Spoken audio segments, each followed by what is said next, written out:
laakiin hadda innaga maxaa la isku doortaa shaqo u qabtay ma jirto waxaa la isku dooranaa un lacag kee haysto horta lacag badan laaluush mid ay soo weydiiyo wuxuu sheekh waxaan ku weydiinayaa lacagta baarlamaanka uu qaato markay madaxweynaha dooranayaan xalaal miyaa mise waa xaaraan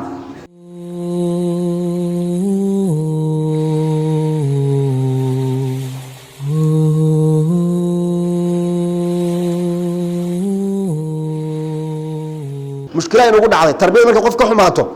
mulkigi ilaahay uu bixinay oo tuutil mulka man tashaaw ayd yaa dadka qaar waxay u fahmeen Soomaaliya marka la joogo madaxnimada Soomaaliya waxa bixiya beesha caalamka meesha ay ilaahay baa bixiya intii laga leexiyo waxa la dhahay markaas qofkii raba inuu madaxweyne noqdo waxa uu suuqa la soo tagay ee dadka u sheegay waxa kamid ah dawladaha markaas ay u arkaan inay ugu yar waaweyn yihiin inuu sheegto oo yiraahdo way wataan markaas waa isu sheega madaxweyne hebel iyo murashaxiinta marka la fiiriyo yaa kala wata amaqle markaas qofba meel uu xilay hebel kan dawladdaas wadata kan dawladdaas wadata kaanaha dawladdaas inay tahay ayadu tii mulkiga dadka siinaysa markaas ma rabo maxaa la yiri marka dadka aan muuminka ahayn idinka dadka aan aqeedadiina aan ahayn saaxiib hoose ha ka dhiganina idinka intaad isfogeysaan oo aayadna suurta al-imraan soo quraanka lama akhriyo kitaabkeena ما أعتقف الرأي وجديه معه وآيات قرآن إلهي محوري لا يتخذ المؤمنون الكافرين أولياء من دون المؤمنين آيات قرآن معه أسلوبك الله قرأ عجيب سليس قرآنك فين والنهي والنهي هكذا لغننا الربيع الله دموت هكذا لغننا والنهي لغما دغين هكذا لغننا والنهي لغما دغين وحال لغا دغين si khabar ama war lagu sheegayo la yattakhidi ka dhigan maayaan almu'minuuna mu'miniintu ka dhigan maayaan alkaafiriina gaalada awliyaa sokeeya ma ka dhiganayaan min duuni almu'miniina mu'miniinta sokadooda ma ka dhiganayaan macnaheedu marka muxuu yahay ha ka dhigan baliiq marka balaaqa marka laga hadlayo ha ka dhiganina iyo kaba dhigan maysaane dad waa fiican baa tihiin wax dhici karaba ma ahe kama dhigan ayaa khatarsan markaas xali ka dhigan maayaan hadii la arkayo ka dhiganaay marka ka dhigan maayaan waqti la soo maxay uga dhigteen waxay uga dhigteen su'aalka la yimid xali oo maxay rabaan ayabtaquuna indahum al-izza ma sharaf inay u yeelaan bay rabaan ayabtaquuna indahum al-izza sharaf ma u yeelayaan sharaf may ka rabaan maxaa sharaf leh qof ka waran maanta soo tooso la yasjudu lillahi sajda afar la tanka sa ilaahay aan mar u sujuudaynin oo weysaysanaynin oo quraan akhrisanaynin oo ilaahay baryaynin qofkii sharaf ka doona oo yiraahdo sharaf kaas wuxuu hilmaamay qunuudka soo ma akhrino qunuud waxa ku jira innahu la yadhillu man walayta wala ya'izzu man aadayta ilaahay qof aad garab u tahay ma duloobo qof aad ka soo horjeesatayna sharaf ma yeesho mise qof dhigi kara jira anaga kuwa sharaf yeesho ilaahay ka soo horjeeda waa maalin yar waa loo kaadalay sanastadrijuhum min haythu la ya'lamun wa umli lahum inna kaydi matin marka hab raadinta xukunka lagu raadinayana ha lagu raadiyo si dadka dadweynaha asxaabta ridwanullaahi calayhim markii Sayyid Abu Bakr ay dooranayeen maxay ku doorteen waxay ku doorteen nabiga ayuu god la galay markii la soo hijroonayay idhuma fil ghaari id yaqulu li saahibi la tahzan inna allaha ma'ana nabigu god la galay nabigu maalkiisa ku bixiyay nabigu saaxiib la aha sidaas nabiga markuu uu jirana asagu u dhiibay maxay ahayd salaada inuu dadka ka bixiyo maxaa lagu dooranay marka shaqo uu qabtay laakiin hadda innaga maxaa la isku doortaa shaqo uu qabtay ma jirto waxaa la isku dooranaa un lacag kee haysto horta lacag badan laaluush mid ay soo weydiiyo wuxuu sheekh waxaan ku weydiinayaa lacagta baarlamaanka uu qaato markay madaxweynaha dooranayaan xalaal miyaa mise waa xaaraan markaas waxaan ku yiri waa xaaraan qadcan ah markaas uu yiri maxaa ninka lacagtiisa asaa iska laha anagu uu siiyay markaas waxaan ku yiri markuu ku siinay bur ma ka iibisay mise bariis ka gaday muxuu kugu siiyay maxaa ka bedelatay ilaa waxa la kala gataan dukaan marka tagto su'aalaha soo qaadanaysa aw baarlamaan oo markii aad lacag qaadanayso ku qaadanayso ninkan aan dooranaya waxa aad kaga bedelatay lacagta uu ku siiyay maxay tahay hewaan qoray waan u codeeyo oo faq ayaan meel u siiyay kitaabada soo akhrid ba kitaabul buyuuci intaad furfurtaan kitaabul buyuuc baa wax la kala gato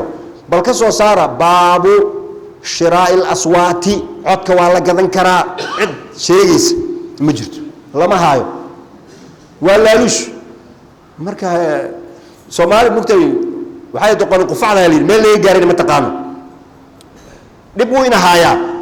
meel uu inaga haystaan lama garanayo habka lagu imaanayo iyo waxa la samaynayo ayaan sax ahayn marka in allaha laa yuslix camal almufsidiin fasaad wax ku dhisan ilaahay ma hagaajinayo in la hagaajiyo xagee ku xiran tahay waxay ku xiran tahay haddii dadka loo soo celin lahaa dadweynaha ay dhihi lahaayeen mugtay doorashadu waa markhaati oo waxaad markhaati ka kacaysa waxaad leedahay ruuxani waxaan markhaati ka ahay inuu yahay qofkii ugu mudnaa dhinacood markii laga eego ee waddanka samata bixin lahaa ee mas-uuliyadda ugu fiicnaha ayaan markhaati ka ahay waay doorashadu taasna waxaa la isku ogaa ma aha in lacag lagu siiyo inaad saas ku dhahdo wa aqiimu shahaadata lilaahi soo maaha innaga maxaan ku bedelnay wa aqiimu shahaadata lilfuluus qofkii lacag ku siiya leed shahaadada u qiree waxaad leedahay marka lilaahi ma ah waa liajli lfuluus marka say ku hagaagaysaa marka yani diinteennu waxayna sheegayni male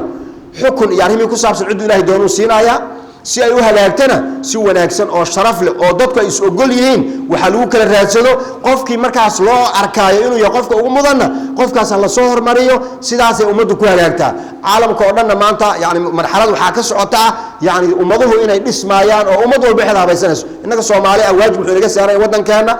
cid kale oo ka sugayna mala inuu xaliso innaga la rabaa inaan xalisano diinteennana ku xalisanayna hadday dadka diinta ku kalsoonaan lahaayeen oo si tartiib ah si diintu sheegayso loo qaadan lahaa wax dhibab inama gaareen laakiin haddana saas ay tahay waan noolnahay alxamdulilah ummaddeena Soomaaliyeed ilaahay diintaas inuu xifdiyey quraankaas aan akhrisanayno dugsiyadaas quraanka inoo furan khudbadaas aan tukanayno ducada aan ducaysanayno si la inoogu talagalay inaan u baaba'no waan u baabi'i weynay sidii loogu talagalay inaan diinta uga fogaano waan uga fogaa weynay waardiya adag Soomaali ilaa bariga isticmaalka mid Ingiriis ah wuxuu ka yeelay Soomaalida kaniisaday dhiseen wax soo galan la waayay culimadii bariga joogtay kaniisada yaan la gelin xataa iskoolaadka markii la bilaabayo oo isticmaalka uu bilaabayo iskoolaadka in la soo galo culimada way diidi jireen in iskoolka la galo waxay dhigi jireen iskoolkan waa idinku gaalaysiinayaan ha isugu dhawaanina in badan way diideen yani shacbiga Soomaali waa shacab runtii la yaab leh midkii Ingiriiska intuu ka yaabay wuxuu Soomaalida waa la yaabayo haddayna diinta ku dhaqmaynin xataa waardiyay ka tahay diinta ma loo soo dhawaan karo waxaa fiican marka inaan waardiye bis ka ahayn waardiye wuu fiican yahay inaan ku dhaqanno way fiican tahay marka intaan ku dhaqanno waardiyahan aan ka sii ahaano geeska Afrika hadii ayna Soomaali joogi lahayn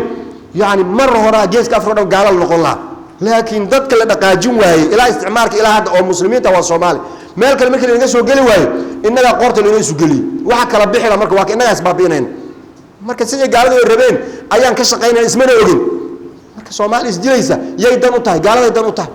Soomaali heshiisana Soomaali dan u tahay ummadda islaamkana dan u tahay marka aan ka wada shaqeyno islaamku soo in amraayo wa'tasimu bihablillahi